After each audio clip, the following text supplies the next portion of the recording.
He's been gone for so long. Do you think he'll ever come home?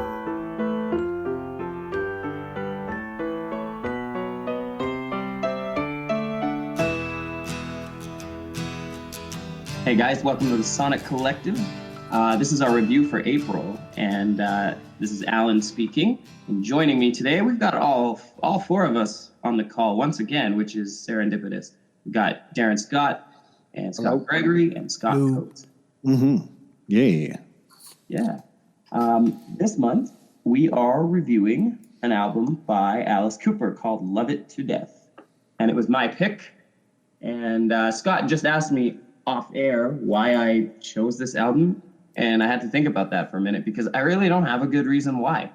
I have always been curious about Alice Cooper. I think everyone knows Alice Cooper as, sort of this over-the-top shock rock kind of.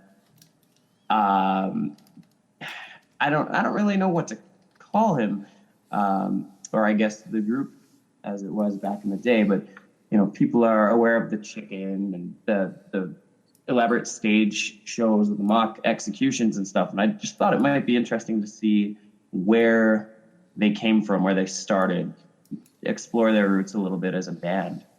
So I chose Love It to Death, which was, I think, their third studio album, but the first one that really gained any mainstream traction. So I don't know. Darren, what did you think of it?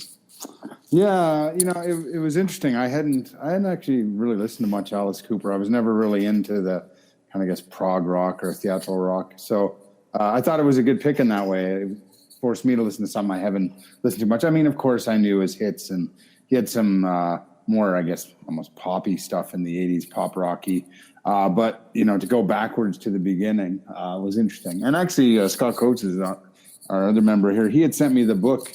They call me Supermensch, which is the story of Shep Gordon, which is still the Alice Cooper's manager, always has been. And quickly there, the story goes that he moved to California to get a job. Shep Gordon did as like he's working at a parole officer or something weird like that. He's working at a prison as a prison. Oh, prison. Oh, yeah, as a prison. Yeah, really? Right. Wow. And then it fell through immediately, and then he was just living in a hotel, and he started selling drugs, and then got somehow weirdly introduced to Alice Cooper, and then just said, oh, maybe I can just produce you and try and make some money at it. And that's literally how they kind of both started together. But anyway, I thought it was interesting.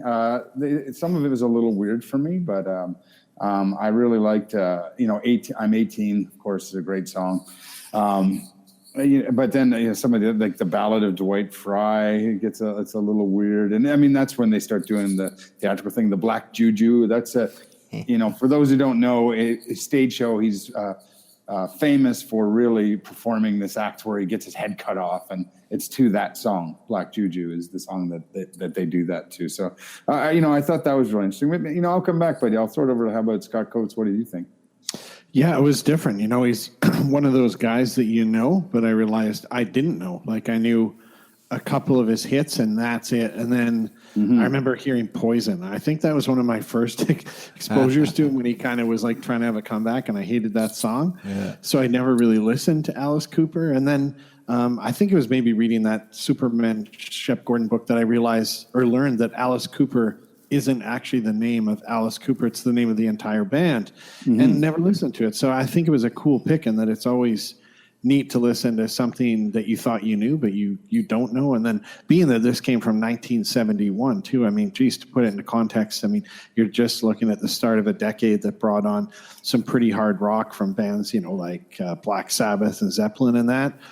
Pretty cool to hear the sounds. And even the cover, like you look at the cover, man, and this is full on glam, right? Like these guys, like, I don't know, like they're kind of wearing cross-dressing type look. And I've read a bit about Cooper, and you realize that a lot of it was completely a shtick. They were just trying to find somewhere to make it work. I know that he was kind of under contract with Frank Zappa for a while. So contextually, like what was going on at the time, and, them just literally as a band trying to figure out something. I don't think any of them were particularly great musicians from what I understand. They just sort of like like miraculously made it happen. And yeah, it's surprisingly not a bad album. Like I'm 18. I mean, that's the one everybody knows. I liked how it started with Caught in a Dream. I'm with you on the Ballad of Dwight Fry. Got a little out there at times, but it's mellower than I thought it would be. Like, yeah, there's rock in there, but it's not crazy hard. I guess now with the time looking back on it, like 40 some years later, you're kind of like, oh, that's not as hard as it probably once was. But yeah, I think it was neat. And the whole, like, if you're going to study music and study rock and roll, this is a pretty good one to throw in there. Yeah, and I mean, they were a Detroit band here too, so I was reading that they were very influenced by the Detroit scene at the time, which was like MC5, which was this kind of out there rock band, and Awesome too. Iggy Pop was just starting, and even George Clinton and Parliament Funkadelic was starting. So they had taken all these artists and kind of mashed their sound together. And they always said that they were more of a Detroit band, and I think they bombed pretty well in California when they first started. It was just too weird for that scene. I'll jump in. Sorry, one more thing, and then I'll throw it over to Alan and Scott Gregory. Is the Detroit sound kind of related but off topic? As I just listened to WTF podcast over the weekend from a few months ago in early 2018, has an interview with Don Was, who has Was Not Was, but is more a famous producer, and he talks in that interview all about the Detroit sound. He talks about all those bands, MC5, Iggy Pop, all them you just mentioned. So for music fans, it's worth seeking out that episode and listening to he talks a lot about the Detroit sound. And another thing, I keep saying this every time, 36 minutes, under 40 minutes. I really think there's magic to that length of like 32 to 40 minutes. How about we throw it over to Mr. Gregory? Yeah, I'm with you on that. I really like the Detroit sound. I think it's got layers to it because Motown came out of there as well too, and then you see this counterculture sound to it. Along the same time in '71, "L.A. Woman" by the Doors came out. Led Zeppelin's "4" came out. So when we're talking about things like Black Juju sounding different, in some ways it also sounds the same to some of the other stuff that I'm listening out there, where you're like, okay, we've got a crazy organ breakdown with some weird stage stuff, I'm sure, happening when you see the recordings from back then. But I liked it. I'm like Scott C. I was introduced to Alice Cooper in the renaissance that he was enjoying with Poison and all the other leather jacketed songs that he put out. Surprisingly enough, I enjoyed Sunrise the most on this album. It's just, I don't know what it is about that song, but it comes on and he's like, sunrise in the morning. And I'm like, yeah, sunrise in the morning. That was a cover, that one too. Oh, yeah? I got to find the original then, because it's definitely going to become my wake-up ringtone on my phone's alarm. But I thought it was good. I thought it was rocking, and I thought it kind of had halfway between stadium rock and glam stuff. You could definitely see them still looking to bridge a couple different sounds. I don't think they really took it all the way into Crazy Town, or they didn't become Boston or anything like that. They were kind of trapped somewhere in the middle with a good stage show. And I think they'd be really great to watch live, especially back then. Because he was so old when I first saw him, I don't know why I thought he was that age as well in the 70s. And so when I was listening to it the first time, I thought, is this like a Cyndi Lauper thing where they're actually like 35, 40 trying to pretend that they're 17? But he was like 22, 23 when he recorded this thing, and you can still get that energy. And I thought it sounded fairly authentic still. So I enjoyed it. I enjoyed a month of listening to this. Yeah, good one, Scott, actually, that you didn't think he entirely found his sound, if I heard you correctly. Yeah. And, thinking about it now, there is a bit of mishmash out there. Like they're kind of putting tentacles out in different directions to almost see kind of what's going to stick. Yeah, like throwing spaghetti at the wall musically. Yeah, a bit. That's a good point.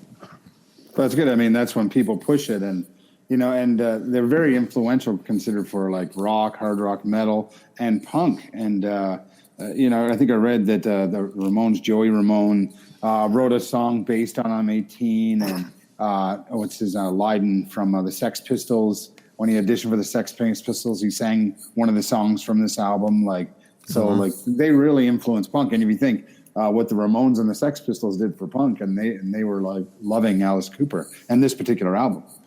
Yeah, interesting. So, Alan, I guess where did you land with it, man? Like, where did you... Yeah, I didn't really know what to expect when I picked it, because just like you guys, I kind of knew Alice Cooper from the Renaissance.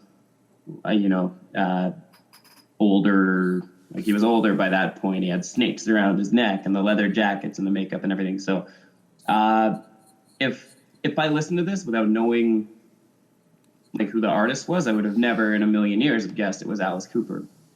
Yeah. It definitely had that Detroit sound. I will echo that.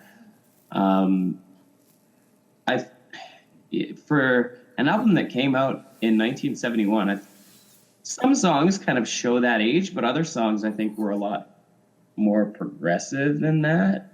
Maybe progressive isn't the right word. I don't know. Some of the songs just sounded like they might have come from a different era. It seemed like it was a later album than 1971. There were, Black Juju, such a weird song. I think that's one of those songs it would be great to see live, on account of the whole theatrics behind it. But I just kept getting bored of that song. It just gets weird in the middle.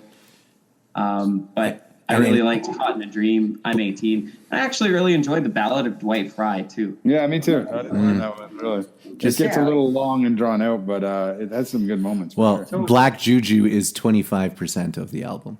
Yeah, this is true. And a full 50% of that song is just like them noodling, it sounds like. Yeah. That's one of those songs where it actually does show its age quite a bit, I think. Like, it sounds old. But, yeah, overall, I mean, considering I didn't really know what to expect listening to it, I was surprised, but pleasantly. It was good. I figured it would be a little more of a hard rock kind of thing, so I didn't expect it to be quite so proggy, but good album overall. Yeah, cool. It's a surprise. I think that's one of the things I love about this, little, I hate to call it a music club or association or whatever, is that, just pulling out an album like this, like everyone knows the name Alice Cooper, but none of the four of us, I don't think, have really listened to an entire one of his albums. And I mean, how can you say rock if you haven't listened to an early Alice Cooper album, right? So we've nailed it. So well done. Thanks for picking this one, Alan. Thanks. Yeah, it was interesting. Let's go with ratings. Darren. Sure. For me, I mean, I think if you're into prog rock or some edgier stuff, I think you'd like it more than I'll probably do it. But I came in overall at 3.5 for me. Like, I don't think it's I'll listen to it again. There's a few songs that, I'm glad I did. But, Influence was only like a 3 for me. That sound, like, I appreciate, I think, the punk after. But, and to Recommend, I came in at 3.5 as well, just because, like, I think if you're even thinking of going back and seeing where all this music came from, I think Alice Cooper is definitely up there. And he has mentioned that same line. It's like Led Zeppelin, Deep Purple, Black Sabbath, Alice Cooper, like in those same breaths. So I'm like, wow, that's some good company. So he's obviously influenced quite a bit. So that's where I came in. Yeah, I'll jump in. This is Scott Coates. I'm going to be just sounding like I'm copying you, Darren, but I'll just kind of give it 3.5 across the board. Maybe a 3 on Influence My Taste, because I don't think this is going to inspire me to go search out more Alice Cooper necessarily, and I think I know 70s music reasonably well. But I think it's a solid album. It's worth a couple listens. I would recommend it to somebody that's wanting to understand the progression of music a bit better, right? And if you're going to pick one, I mean, this is the only Alice Cooper album I've listened to, but it seems like a pretty darn good one. Third album in. They're still young, beginning of the 70s. Yeah, so I think it's solid. It is a good pick, and I'll give it 3 5s. Mr. Gregory. I'll give it a 3 as far as the overall composition and lyrics. I really do love Sunrise, but that's the same way that I love the song Peaches. So I don't know what that says about me. It hits that same funny bone.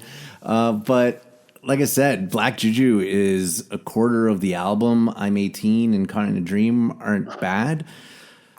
I'd say you got to listen to it at least once or twice just to understand what's going on back in the 70s. And I can't believe I hadn't. So even though I'm giving the album a 3, Influence Tastes, I'm giving it a 4 because it did cause me to go back and review just what I did know of the 70s. I've listened to so much Zeppelin, so much Doors, Bee Gees before they went disco, like all over the place in the 70s. And I skipped this and I feel kind of ashamed that this hole was there for so long. So I'm going back. I'm checking the back catalog of artists that I assumed in the 80s sounded exactly the same in the 70s.